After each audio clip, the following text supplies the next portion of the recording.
Ada satu anak muda di Yaman, kisah nyata terjadi. Dia hafal Quran dan waktu itu umurnya mencapai 23 tahun. Dan ini kisah sempat menghebohkan Timur Tengah. Ini tentang masalah dahsyatnya doa. Pada saat itu ikhwas sekalian dan akhwat, dia bilang sama orang tuanya, sama ayahnya, ayah, saya kayaknya merasa ingin menikah. Ayahnya ini setiap kali dia minta nikah pasti dibatalkan. Kata ayahnya, siapa yang mau menikah dengan kamu nak? Kamu buta, kamu gak bisa melihat, kamu sendiri harus diurus oleh orang lain. Belum tentu ada perempuan yang mau sama kamu. Nantilah gitu. Selalu begitu. Dia bilang lagi, sama lagi dipatahkan sama orang tuanya. Sampai akhirnya satu waktu dia putus asa, dia bilang, ya Allah, dia berdoa, ya Allah, tunjukkanlah kepada ayahku kalau aku ini layak menikah. Dan dia selama sebulan, perhatikan ya, ada kasus ini, dia berdoa sebulan, bukan berdoa sehari, 2 hari, 3 hari. Dia berdoa sebulan, yang dia minta sama Allah apa? Ya Allah, kasih saya seorang istri yang cantik, kaya, pintar. Semua dia minta nih, tiga-tiganya, gitu kan. Pokoknya cantik, kaya, pintar, gitu kan. Dia berdoa sebulan, terus dia berdoa sebulan. Dan ini umumnya nanti akan saya datangkan kisah lain. Ingatkan saya sebentar, ada kisah seorang dari salaful ummah juga dari tabi'in yang kaya raya, bangkrut jadi kaya gara-gara berdoa sebulan. Memang ada batas waktu seperti itu ya. Kadang-kadang tergantung bobot permintaan. Maka dia berdoa sebulan.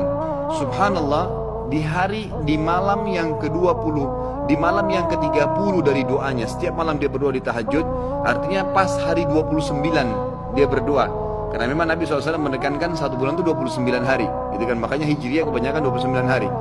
Maka dia mimpi, ada suara yang dia dengar dalam mimpinya, wahai fulan, Allah telah ijabah doamu dan jodohmu adalah si fulana, disebut namanya, tapi dalam kisah ini tidak disebut namanya. Ya, si fulana yang tinggal di kampung sebelah, nama ayahnya fulan, gitu kan. Dia bangun, besok dia ketemu sama ayahnya, dia bilang, ayah, di kampung sebelah ini ada namanya kampung ini enggak? Ini di Yaman terjadi ya. Ayahnya bilang ada. Ada si anaknya yang buta ini, ada enggak seorang di sana laki-laki bernama fulan, namanya ayah perempuan ini? Ayahnya bilang ada, dan itu tokoh masyarakat di sana. Baik, ada enggak anaknya perempuan bernama fulana? Kata ayahnya ada. Kata si buta ini, nih lamarin buat saya. Kata ayahnya, ini kau sudah gila.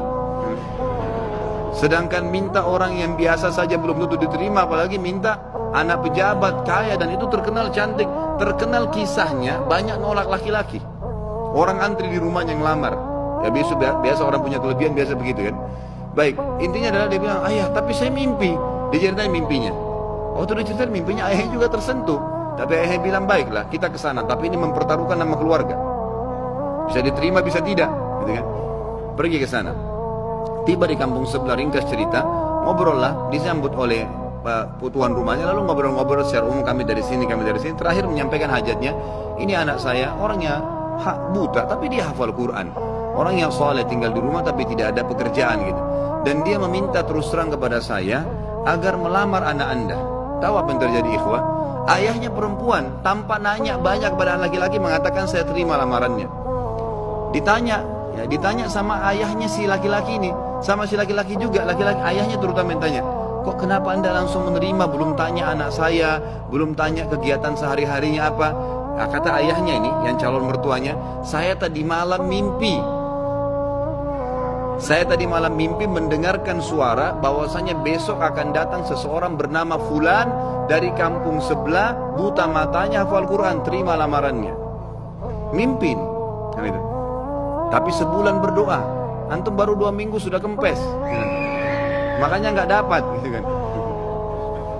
Kemudian kata ayahnya, saya terima lamarannya, tapi saya belum bicara sama anak perempuan saya. Ini luar biasa kisahnya. Dia bilang, saya tanya dulu anak perempuan saya, kalau dia terima alhamdulillah, kalau enggak berarti tidak. Saya mohon maaf. Dia masuk ke dalam, bicara sama anaknya. Oh, ini cerita ayah perempuan bicara sama anak perempuannya. Dia bilang, nah, ada orang dari kampung sebelah, orang baik, dipuji-puji dulu. Ini hafal Quran tapi buta matanya, ingin melamar kamu nak, namanya si fulan. Kaget si ayahnya perempuan, lalu perempuan bilang, saya terima lamarannya ayah. Selama ini nolak terus ini. Orang datang bolak-balik, yang sudah gagah, yang sudah kaya, yang pintar, ditolak semua. Anak perempuan tidak mau. Langsung kata ayahnya, kok bisa? Kau belum lihat dia nak? Dia buta. Dia bilang, enggak ayah, tadi malam saya mimpi bahwasanya besok akan datang jodohmu laki-laki bernama fulan dari kampung sebelah, matanya buta tapi hafal Quran, terima lamarannya, dia akan membahagiakan kamu. Caranya Allah subhanahu wa ta'ala.